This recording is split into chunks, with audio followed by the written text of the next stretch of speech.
Good evening po, sir. You mentioned po, Director Renato, na we are surrounded by water at the same time nasa Pacific Ring of Fire tayo. At the same time, nabanggit po ni Director Tony rin na yung vulnerability natin for disaster is malaki. Ang mas nakakatakot is yung mga man-made disaster o man-made risk na makikita natin. Kasi most of talaga naman mangyayari ang earthquake, talaga naman mangyayari ang mga typhoon, etc. Pero ang pinaka nakakatakot is yung mga ginagawa natin. For example, yung mining issue, yung logging issue. Ano yung maaaring magawa natin regarding that?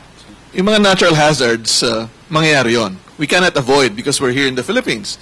But natural hazards per se need not lead into a disaster. Kaya tama ka na ang binabanggit mo, yung paano tayo kumikilos doon sa konteksto ng mga pangamba, ito ay ating desisyon. Kaya itong mga binabanggit natin nung una, pagtatayo na malayo doon sa talagang delikado o paggagawa ng tamang istruktura para kung mangyari man yung mga bagyo o yung lindol o baha ay hindi tayo maapektuhan. Ito po ay tamang gagawin.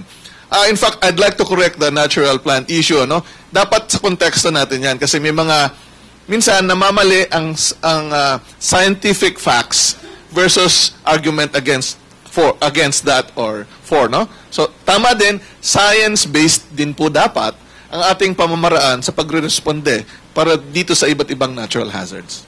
Okay. Salamat. No, but, what, sir, follow-up lang po. And what do you mean, what are you trying to say regarding the nuclear power plant? Well, for example, there has been an urban legend that is sitting on the fault. That's not correct. No, but there were several studies that proves na meron. Wala. Na malayo siya, yun yung study na sinasabi ninyo. But there are several studies that was made, commissioned by a different university, na malapit siya sa fault. Wala po. Wala pong ganong basehan. Ano pong basehan ninyo? Ano pong study na ginawa ninyo? Kami po mismo. Nagpunta po doon. Mainit ang usapan dito. Relax ha. Mainit ang